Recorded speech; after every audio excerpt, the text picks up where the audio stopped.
Good evening to all. I'm grateful to be here with all the group. I'm Zeyad El Sayad. I'm from the University of Alexandria in Egypt, and I represent our governorate. I'm also a member of the Heritage Conservation Committee in the city. In contrast to all the other presentations of vibrant, brilliant images of lovely projects, unfortunately, I'll be bringing a very negative image on the other side, so it's a sad story. Okay, quick background on Alexandria. Alexandria is one of the oldest cities in Egypt. It was built 332 BC by Alexander the Great himself. It's always been a major port. It's always been vibrant. Throughout history, it has seen many times of climaxing and decline at the same time. We actually have a street that's called Fuad Street. It's claimed to be the oldest street that's still living in the world. It's the same street that has been built more than 2,000 years ago, and we still live on the same plan, maybe just 7 meters above that.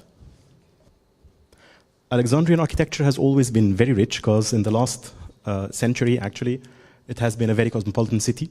We've had, with its Mediterranean climate, it was always a place for expats from all European cities to dwell in Alexandria. We had large communities of Greek, Italian, German, French, British, all major nationalities from all around Syria, Lebanon. Every community would bring their own architects to build their own buildings that remind them of their nostalgia to their own cities. But later on, they all blended together to form one Alexandrian architecture. Actually, this was a building that has some Moorish elements with the Venetian style. It was by an Italian architect who was born and lived in Alexandria, Loria. Another mosque that was built by another Italian, Mario Rossi. He lived in Alexandria, and actually he developed the mosque architecture for Alexandria. Most mosques are built there in the same style that Mario Rossi did that almost 100 years ago. Alexandria is a very large city. The main central part is about 18 kilometers long by the sea, by the Mediterranean, and then it extends to the west up to 60 kilometers, but only 3 kilometers wide, so it's a very linear city. The chances of growth are always to the west, because otherwise you have to go over the green parts of Egypt. Unlike many other Egyptian cities, you have the desert to overcome. We only have green, or the sea as well. This is the old part of the city. You can clearly see the place where the medieval citadel was built. It was the oldest part of the city. We had the Arab city, the Turkish city, the Islamic city, the Latin quarters. The city was divided into different quarters. What we're trying to work on now is trying to revive the old city gates and keep this part as the remaining part that's still intact. That's the old part of the city. It's Quartier Latin, it's the Latin quarters now. Most of this was built in the last 120 years ago, maybe. What's really happening now is all this is being demolished. If you look at all those villas, this villa was built more than 100 years ago. Lawrence Durrell lived there.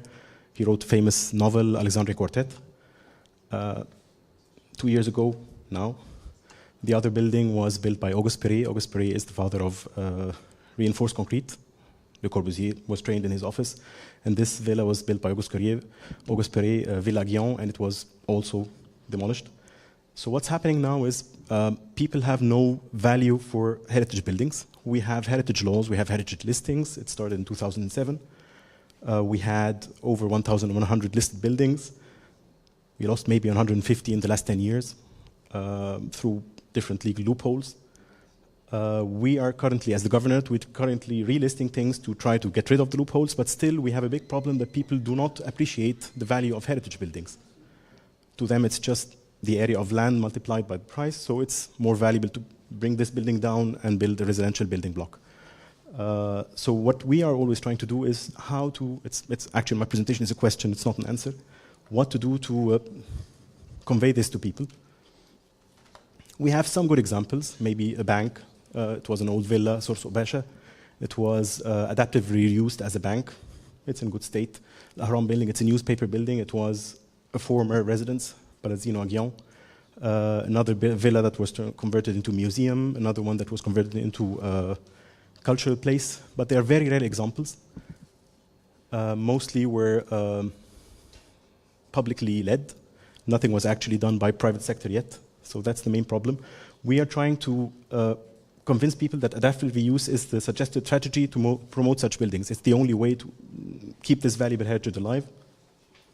What we're trying to do is introducing the concept and then selecting a pilot street. That's probably Fuad Street. That's what we're working on right now, trying to renovate some buildings on the street, start working with publicly owned buildings to make them pilot projects for people to understand that it's possible to do that and it's valuable enough to have a building and keep it, and at the same time make profit of it. The problem we have currently, some old rent control laws that prevent people from selling their property. You have tenants living there for a few euros a month, and you cannot get them out until their second generation dies, so it's probably impossible to end that ever. So we're trying to find ways, legal frameworks to work around that. Yes, that's simply the project. I don't have a lot of images, but it's all about trying to save that street to make it a pilot for other things to do. And we're always ready to listen to other experience of other people, how they manage to do that with heritage buildings, because it's a real loss that's happening right now. And it's all about not getting financial payback for the heritage buildings. From our resources, we can do a lot of things from the city funds. This can be done. Things can be done through international funding as well. And the main, most important part of our resources is always the Mediterranean communities that used to live in Alexandria. They are the greatest asset. We have something called Nostos. It's bringing back the Greek communities that lived in Alexandria back to the city with different visits. All the European communities that lived there can also always present force and power to the city, coming back there for visits, for living forever. I guess that's about it. I try to make it as short as possible. Thank you.